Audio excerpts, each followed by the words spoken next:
વારસાની સંસ્થા મૂડીવાદી અર્થતંત્રનું એક આગવું લક્ષણ છે કે અહીંયા વ્યક્તિ છે તે આર્થિક માનવી તરીકે વિચારો છે તે મેળવે છે અને વિચારોનો પ્રસાર કરે છે. સાથોસાથ ખાનગી મિલકત છે તે ઊભી કરી શકે છે અને તેની સાથે તે પોતાના સમાજ માટે અથવા પોતાના કુટુંબ માટે વારસા પ્રથા છે તે પણ આપણે જોવા મળે છે.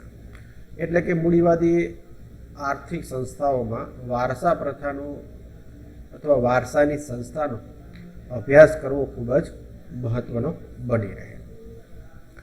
વારસા સંસ્થા છે શું તેનો અર્થ છે તે સમજીએ. હવે સિમ્પલ બાબત છે કે મૂડીવાદમાંથી જો વારસા પ્રથાને તિલાંજલિ અથવા ત્યાગ કરવામાં આવે તો તેના પરિણામે ખાનગી મિલકતનું જે અસ્તિત્વ છે તે જોખમાય છે, જે આપણે અગાઉ ચર્ચા કરી. હવે ખાનગી મિલકતના સંદર્ભમાં આ સંસ્થા કંઈક જુદી વાત કરે છે. ઘણી વખત એવું બને કે ખાનગી મિલકત ન હોય તો પણ વારસા પ્રથા છે તો વારસા સંસ્થા છે તે પોતાનું અસ્તિત્વ છે તે ટકાવી રાખે છે. પરંતુ વારસાની સંસ્થા વિશે આ વિવિધ માહિતી જાણ્યા પહેલાં તેનો અર્થ છે તે સમજવો જરૂરી છે.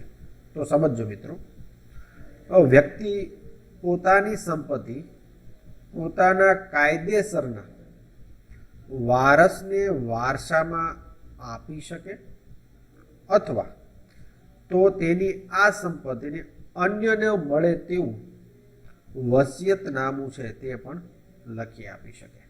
એટલે કે વ્યક્તિ અથવા સંસ્થા પોતાની જે સંપત્તિ છે અથવા જે કાંઈ પોતાની ખાનગી મિલકત છે, આ ખાનગી મિલકતને કાયદેસરના વારસ, બરાબર, એટલે કે આપણે કાયદા પ્રમાણે જોઈએ તો કે જે સીધી લીટીમાં, બરાબર, તમે વારસાઈ આંબા વિશે પરિચિત હશો.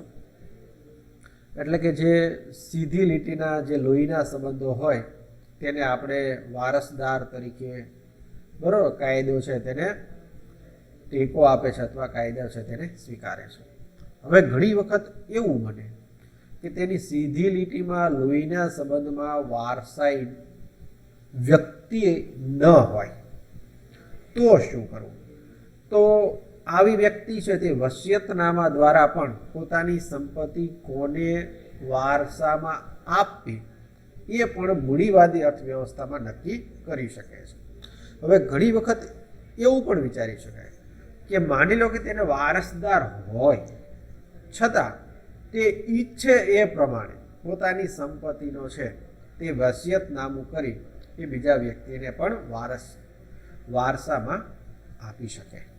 તો અહીંયા બધા મિત્રોને સમજાણું હશે કે વારસો આપવાનું અને વારસો મેળવવાનો, વારસો આપવાનો અને વારસો મેળવવાનો એમ બંને હક્કો મળીને વારસા હક છે તે ઊભો થાય છે.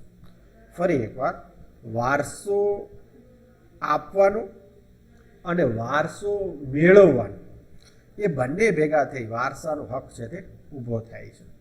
હવે વારસાનો હક આમ તો કુદરતી નથી. સમજો મિત્રો, વારસાનો હક આમ કુદરતી નથી અને અબાધિત અધિકાર પણ નથી.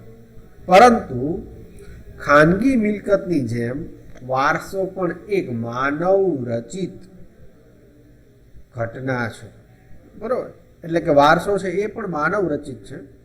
અર્થાત વારસાના હકમાં સુધારા વધારા થઈ શકે છે, તેના ઉપર નિયંત્રણો પણ લાદી શકે છે અને માનવ સર્જિત હોવાની સાથોસાથ આ સંસ્થાનો, એટલે કે વારસાની સંસ્થાનો નાશ પણ કરી શકાય છે, તેને નાબૂદ પણ કરી શકાય છે. પરંતુ મૂડીવાદી અર્થવ્યવસ્થામાં જો એને નાબૂદ કરવામાં આવશે તો મૂડીવાદી અર્થવ્યવસ્થા જે છે તે અસ્તિત્વ છે તેનું ભયમાં મુકાઈ જાય છે. માટે મૂડીવાદને સાચી રીતે જીવાડવા માટે વારસાઈ પ્રથા એક એનું અભિન્ન અંગ છે. બરોબર, લોકો એટલા માટે સંપત્તિનું સર્જન કરે છે અથવા કાર્યશીલ બને છે અથવા ઉત્પાદનના સાધનોનો મેક્સિમમ પૂર્ણ કાર્યક્ષમ ઉપયોગ કરે છે કારણ કે તે ઈચ્છે છે કે મારા વારસદાર છે તેને હું કોઈ સંપત્તિ છે તે ગિફ્ટ કરું અથવા તેની પાછળ મૂકીને જાઉં. તો આવા વિચારો છે એ વારસા સંસ્થા છે તે મૂડીવાદનું અસ્તિત્વમાં મૂકે છે. અહીંયા 2-3 શબ્દો છે તે ખાસ તમારે સમજવાના છે. એક શબ્દ આપણે જોયો કે માનવ સર્જિત વારસા સંસ્થાનો નાશ કરી શકાય છે. કઈ રીતે થઈ શકે? તો કે સરકાર કોઈ એવા કાયદાઓ બનાવે. ઉદાહરણ તરીકે એક કાયદો એવો છે કે માની લો કોઈના વારસાઈ નક્કી ન થયું હોય, બરોબર, એટલે કે એના લોહીના સંબંધો ન હોય, સાથોસાથ કોઈ તેને વસિયતનામું પણ ન કર્યું હોય, તો આવી ખાનગી મિલકતનું કરવું શું? તો આ ખાનગી મિલકત આપોઆપ સરકાર છે તે પોતાની, બરોબર, માલિકી છે તે અથવા સરકાર છે તે એ સંપત્તિનો છે તે ઉપયોગ કરે છે અથવા પોતાની ગણે છે કાયદાકીય પાવર પ્રમાણે. તો આ બાબત છે તે આપણે મૂડીવાદમાં ખાસ સમજવી રહી. હવે આ વારસાઈની જે સંસ્થા છે એના કાર્યો શું છે તે આપણે વિગતે સમજીએ. પહેલું કાર્ય છે કે મૂડીવાદી વ્યવસ્થાને ચાલુ રાખે છે. હવે મૂડીવાદી અર્થવ્યવસ્થા છે તે કોના ઉપર નિર્ભિત છે તે આપણે સમજવું જોઈએ. અહીંયા આપણે સ્વાભાવિક એના નામમાં જ એના બાબતો છે સમાયેલી છે. તો અહીંયા આપણે એમ કહીએ છીએ કે મૂડીવાદી. હવે મૂડી બનાવવા માટે શું કરવું જોઈએ? તો કે મૂડી માટે આવકો છે, બરાબર, આવકોનો 2 વિભાગમાં વહેંચાય છે, કોસ્ટ અને સેવિંગ. હવે અહીંયા જે સેવિંગ છે એ મૂડી રોકાણમાં પરિણમે છે અને આ આર્થિક વ્યવસ્થા છે તે પૂર્ણ કાર્યક્ષમ વિકાસ તરફ પહોંચે છે. હવે જો આ વારસાઈ પ્રથા ચાલુ રહે તો સમજો આ મૂડીવાદને અથવા બજારમાં મૂડી રોકાણને પ્રોત્સાહન મળે છે અને તેના પરિણામે વારસાઈની સંસ્થા દ્વારા મૂડીવાદ અર્થવ્યવસ્થા છે તે ગતિશીલ અથવા વૃદ્ધિ પામતી જોવા મળે છે. હવે આપણે એવું વિચારી લઈએ કે જે માની લો કે વારસો નાબૂદ કરવામાં આવે તો પ્રશ્ન શું ઊભો થશે?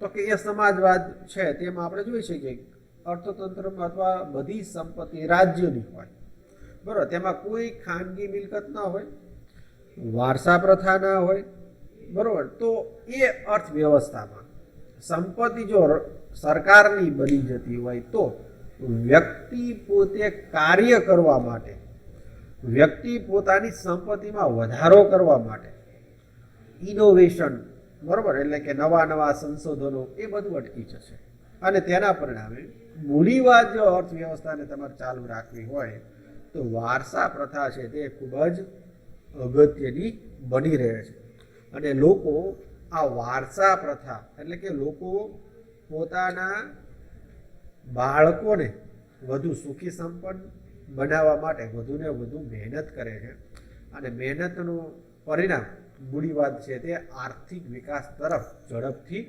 ગતિ કરે છે. આપણે સમજીએ છીએ કે વ્યક્તિગત લાભ છે, સમજો મિત્રો, વ્યક્તિગત લાભ છે તે રાજ્યના લાભમાં પરિણમે છે. વ્યક્તિગત આવક છે તે રાજ્યની આવકમાં પરિણમે છે. માટે આપણે અહીંયા સમજવું રહ્યું કે મૂડીવાદી વ્યવસ્થાને ચાલુ રાખવા માટે આ વારસા પ્રથા છે તે ખૂબ જ મદદરૂપ બને છે. બીજું મહત્વનું કાર્ય છે સંપત્તિનું રક્ષણ કરે છે. અહીંયા વારસાની સંસ્થાના પરિણામે સમજો મિત્રો, આપણે જોઈએ કે જાહેર સંપત્તિ અને ખાનગી સંપત્તિની ટકાઉ ક્ષમતા જોઈએ તો તરત જ કહેશું કે ખાનગી સંપત્તિ છે તે વધુ સંરક્ષિત છે, બરાબર, વધુ સુરક્ષિત છે, બરાબર, વધુ સચવાય છે, લાંબો સમય ટકે છે. હવે આવું ક્યારે બને છે? તો વ્યક્તિ છે એ સંપત્તિ સાથે, બરાબર, સીધો ડાયરેક્ટલી તે પોતે એનો માલિક છે અને માલિકીપણાના પરિણામે તેની સાથે જે કાંઈ ઘટનાઓ અથવા જે કાંઈ બાબતો બને છે તેના માટે તે સ્વયં પોતે રિસ્પોન્સિબિલિટી એટલે જવાબદારી સ્વીકારે છે, એટલે તેને સાચવી રાખે છે. આપણે આની આ બાબત ખાનગી મિલકતમાં પણ સમજ્યા કે સંપત્તિનું રક્ષણ કરે છે, એટલે કે વારસાની જે સંસ્થા છે મૂડીવાદમાં તે પણ સેમ વધુને વધુ વારસા હક પ્રાપ્ત કરવા, વારસાઈ સંપત્તિ પ્રાપ્ત કરવા માટે બરોબર કન્ટિન્યુ એટલે કે વર્ષોથી આ પ્રક્રિયા ચાલતી આવે છે અને તેમાં વધુને વધુ સંપત્તિ બરોબર પોતાના બાળકોને સુખી સંપન્ન કરવા માટે મૂકે છે અને એટલા માટે આ સંપત્તિ છે તે વધુ સંરક્ષણ હેઠળ રહે છે અને તે સુરક્ષા સાથે તે સચવાઈને રહે છે. માટે આપણે એ સમજવું જ રહ્યું કે માનવી સંપત્તિવાન બનવાનું વલણ ધરાવે છે.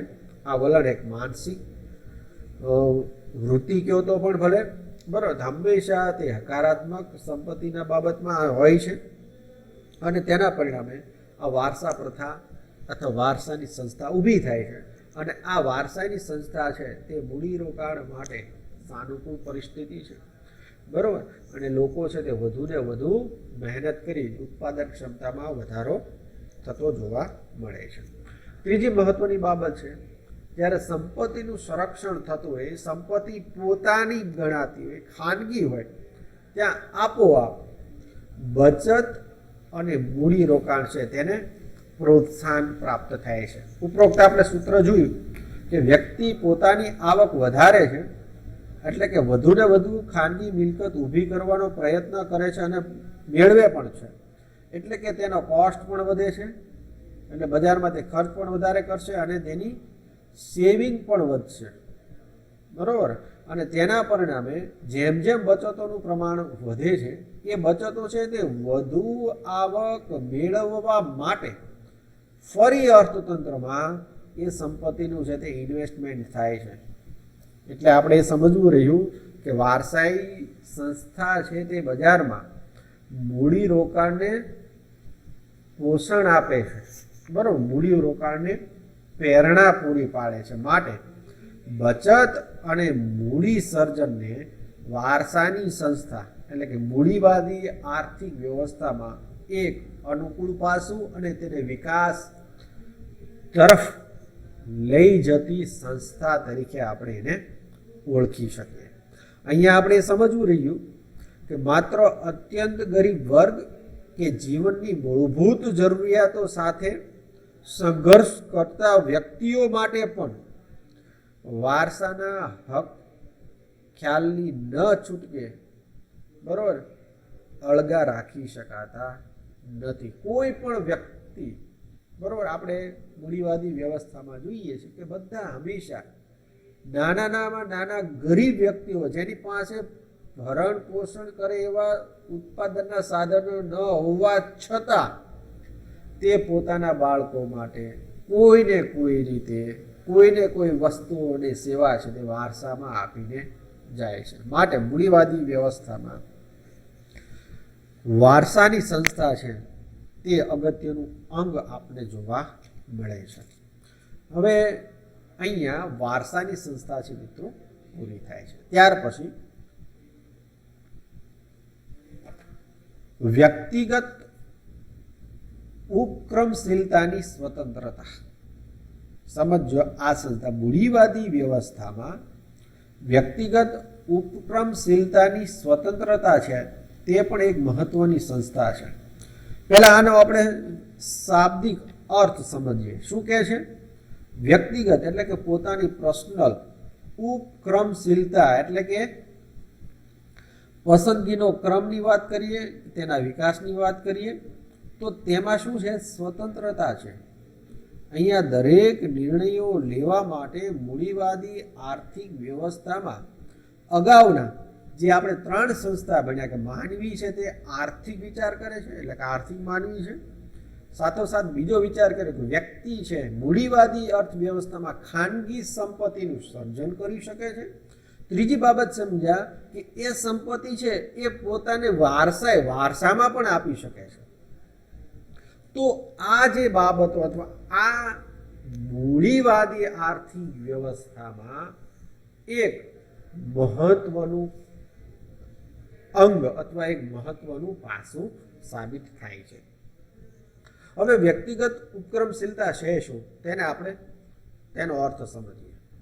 હવે વ્યક્તિગત ઉપક્રમશીલતા છે તેનો અર્થ D.H. રોબર્ટસને સરસ મજાનો આપવાનો પ્રયત્ન કર્યો છે. સમજીએ કે મૂડીવાદી આર્થિક વ્યવસ્થામાં વ્યક્તિગત નિર્ણય શક્તિ અને પહેલ વૃત્તિ તથા સાહસને સુંદર તક આપવામાં આવે છે.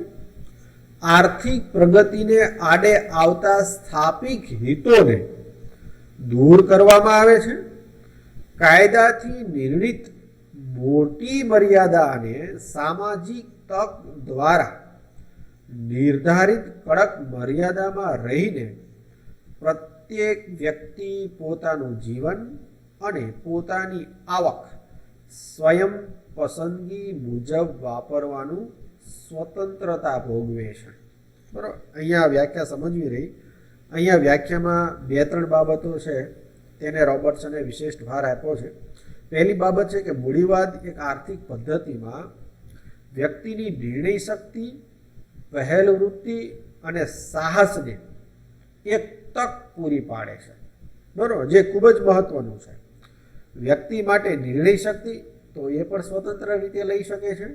પહેલ વૃત્તિ તે કોઈ પણ કાર્યમાં છે તે બરાબર શરૂઆત કરી શકે છે અને એ કાર્ય કરવાનું સાહસ છે તે પણ તક તેને સ્વતંત્ર રીતે પ્રાપ્ય બને છે.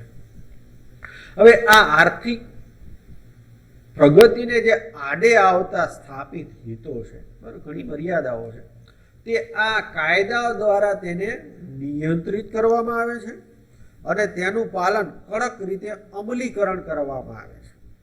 એટલા માટે પ્રત્યેક વ્યક્તિ પોતાનું જીવન, પોતાની આવક, સ્વયં પસંદગીનું કાર્ય સ્વતંત્ર રીતે કરી શકે છે. વ્યક્તિ પોતાને ગમે તે, પોતાને ઈચ્છે તે સરકારના નિયમોને પાલન કરીને એ પોતાના આર્થિક સાધનો, આર્થિક સંપત્તિ છે તે ખાનગી મિલકતો ઊભી કરી શકે, બરાબર, વારસામાં આપી શકે. તો એમાં વ્યક્તિ છે તે પોતે સ્વતંત્રતા આપવામાં આવે છે. હવે આ વ્યાખ્યાને અથવા વ્યક્તિગત ઉપક્રમશીલતાને સમજવા માટે એની સ્વતંત્રતા છે શું, તો કે એની સ્વતંત્રતાને શુદ્ધ ગુજરાતીમાં કહેવું તો કહી શકાય કે આપણી જે આવક છે, એટલે કે આપણી જે ઇન્કમ છે, આ આવક ઊભી કરવા માટે એટલે કે પ્રાપ્ય કરવા માટે પણ આપણે સ્વતંત્ર છીએ. એવી જ રીતે એને વાપરવા માટે પણ આપણે સ્વતંત્ર છીએ. એટલે આવક અને ખર્ચ જે આપણે હમણાં વાત કરી C+S, તેમાં કોઈ પણ પ્રકારનું સરકાર છે તે હસ્તક્ષેપ ઊભો કરતા નથી. તો એ બાબત અહીંયા વ્યક્તિગત ઉપક્રમશીલતાની સ્વતંત્રતા એ મૂડીવાદી આર્થિક સંસ્થાનું અભિન્ન અંગ તરીકે સાબિત થાય છે. વ્યક્તિ ઈચ્છે એ મુજબ તે વપરાશ કરી શકે છે, એમાં પણ વ્યક્તિગત સ્વતંત્રતા છે. વ્યક્તિ ઈચ્છે એ પ્રમાણે તે બચતો કરી શકે, એમાં પણ એને સ્વતંત્રતા છે. એ બચતો કયા ક્ષેત્રમાં વાપરવી એમાં પણ સ્વતંત્રતા છે.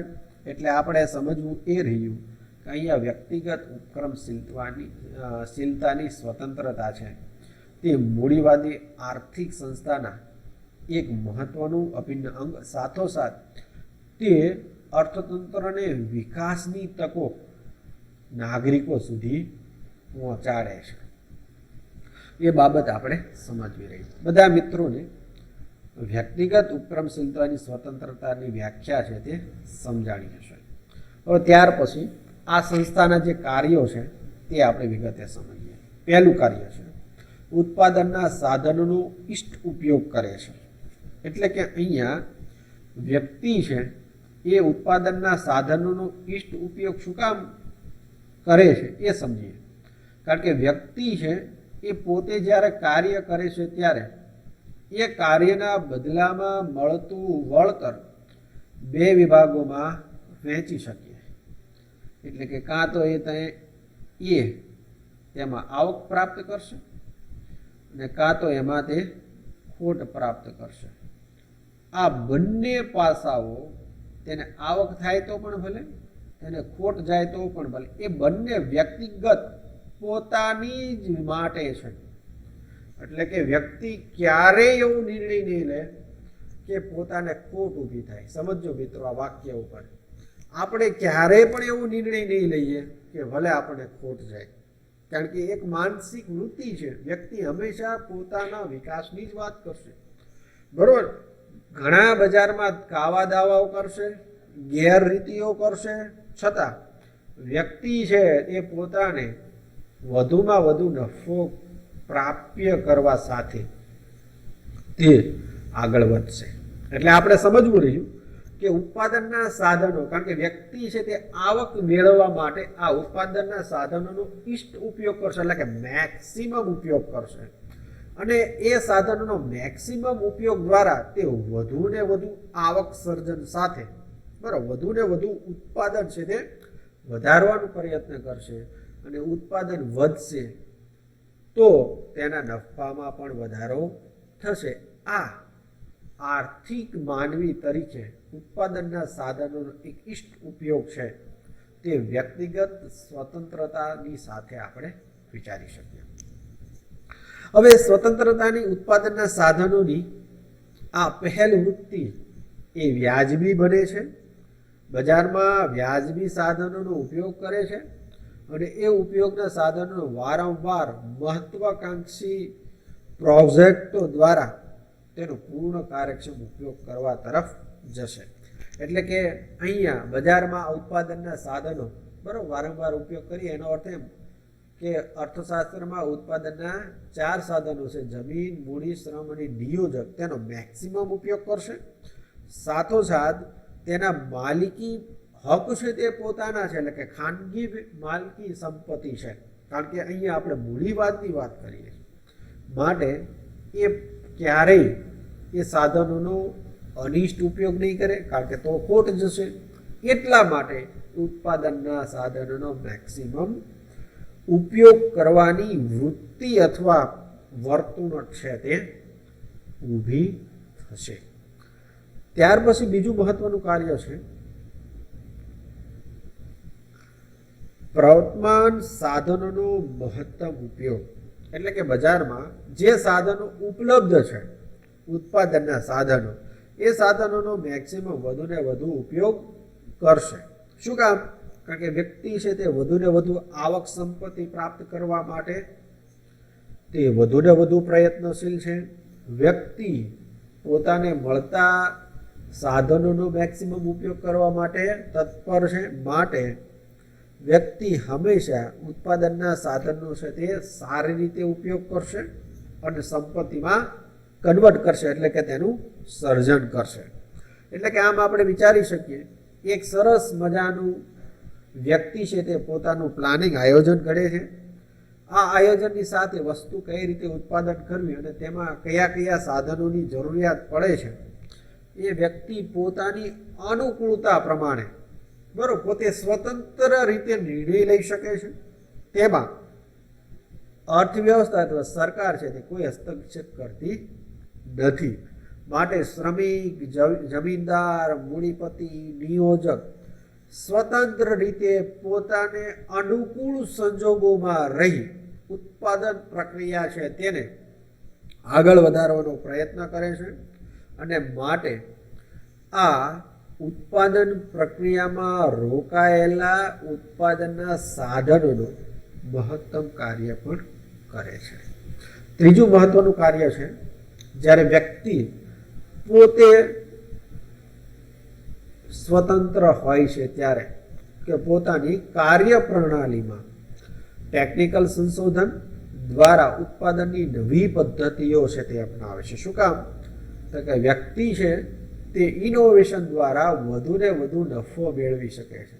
એટલે કે વ્યક્તિ પોતે નવા સંશોધનો કરશે, અથવા સંશોધન યુનિટો ઊભા કરશે અને તેના દ્વારા જે નવી વસ્તુ છે તેને આર્થિક લાભ મેળવવાનો પ્રયત્ન કરશે. એટલે કે મૂડીવાદી અર્થવ્યવસ્થામાં સ્વતંત્ર રીતે ટેકનિકલ શોધખોળો થાય છે, નવીન પ્રકારના યંત્રો છે તેનું સર્જન થાય છે અને બજારમાં તેનો ઉપયોગ થાય છે નવી વસ્તુઓ અથવા સેવાઓ બનાવવા માટે. વ્યાવસાયિક સંશોધનની પદ્ધતિઓ છે તેમાં પણ સંશોધન થાય છે. ઉદાહરણ તરીકે આપણે કહીએ કે બધું જ સ્થિર છે, બજારમાં બધું વસ્તુ પણ બને છે, સેવા પણ છે, પણ તેની વેચવાની પદ્ધતિમાં પણ ફેરફાર થાય છે, તેમાં પણ નવી ટેકનોલોજી આવે છે. બરાબર, અત્યારે આપણે જોઈએ છીએ ઘરે બેઠા વસ્તુઓ આપણે ઉપલબ્ધ થઈ જાય છે. ક્યાંય કોઈ વ્યક્તિને વ્યક્તિગત નાણું આપવાની જરૂરિયાત પણ નથી અને ત્યાં વસ્તુ લેવા જવાની પણ જરૂરિયાત નથી. ઓટોમેટિકલી એક સિસ્ટમ એવી ઊભી થઈ, એવા ટેકનોલોજીનો ઉપયોગ થાય છે. જે વસ્તુ છે તે સારી ગુણવત્તા સાથે આપણા ઘરે પહોંચે છે અને આપણે એનું પેમેન્ટ કરીએ છીએ. બરાબર, જેમાં આપણે એમેઝોન, બરાબર, સ્વિગી, ઝોમેટો, આ વિવિધ ટાટા ટિકિસ્યુ, બરાબર, હવે રિલાયન્સ કંપની પણ એમાં આવે છે ઓનલાઈન વેપારમાં.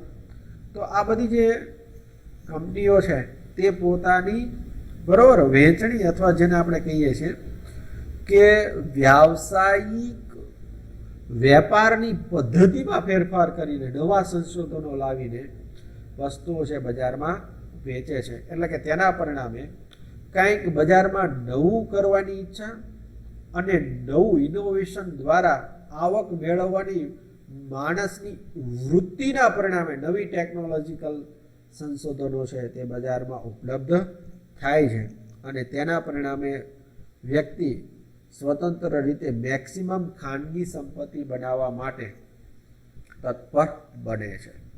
અહીંયા વ્યક્તિગત ઉપક્રમશીલતા છે, બરાબર, તેના કાર્યો અહીંયા પૂરા થાય છે. ત્રીજી મહત્વની બાબત છે કે આ સંસ્થા ઉપરના ઘણા નિયંત્રણો છે.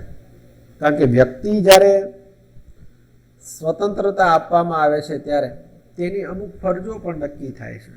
બરાબર, રાષ્ટ્ર પ્રત્યેની ફરજો, બરાબર, અર્થતંત્રમાં ઊભી થતી સામાજિક વ્યવસ્થા એટલે કે અર્થતંત્રમાં ઊભી થતી સમસ્યાઓ નિવારવા માટેના અમુક નિયંત્રણો, બરાબર, એટલે કે ઉત્પાદનના સાધનોનો કેટલો ઉપયોગ કરવો, ઉત્પાદનના સાધનોનો ઉપયોગ કરતી બદલે કઈ કઈ બાબતોનું ધ્યાન રાખવી, આ બધી બાબતો છે તે ગવર્મેન્ટ છે તે નક્કી કરે છે, એનું પાલન કરવાનું હોય છે. માટે આપણે વ્યક્તિગત સ્વતંત્રતાને આપણે શું કહેશું, અહીંયા નિયંત્રણમાં રાખવામાં આવે છે. કઈ કઈ રીતે તો જોઈ લઈએ કે મૂડીવાદ છે તે સંપૂર્ણ સ્વતંત્રતામાં માનવાવાળો આર્થિક પદ્ધતિ છે. પરંતુ અહીંયા સાથોસાથ આપણે સમજીએ તો આપણે એવું કહી શકીએ કે અર્થતંત્રમાં ઔદ્યોગિક કાયદાઓ, બાળ મજૂરના કાયદાઓ, બેન્કિંગને લગતા કાયદાઓ, ખાદ્ય ચીજવસ્તુઓમાં થતી ભેળસેળને લગતા કાયદાઓ, જાહેર સેવાના ઉપયોગ કરવા ઉપર નિયંત્રણ લાદવાના કાર્યો, તો સમાજ કલ્યાણ કાયદા અનિવાર્ય પાલન કરવાનું હોય છે. અને આ કાયદાઓનું પાલન એટલે આપણે એક રીતે એવું પણ વિચારી શકીએ કે એક ક્ષેત્રમાં આપણે સ્વતંત્ર રીતે વિચારી શકતા નથી, માટે એ વ્યક્તિગત ઉપક્રમશીલતા ઉપર નિયંત્રણ છે અથવા આ સંસ્થા ઉપર નિયંત્રણ લાદવામાં આવે છે. જેમ કે આપણે કાયદાની વાત કરી, બાળ મજૂરનો કાયદો, કોઈ પણ વ્યક્તિ 18 વર્ષ પછી, બરાબર, તે વ્યાવસાયિક રીતે કામમાં જોડાઈ શકે.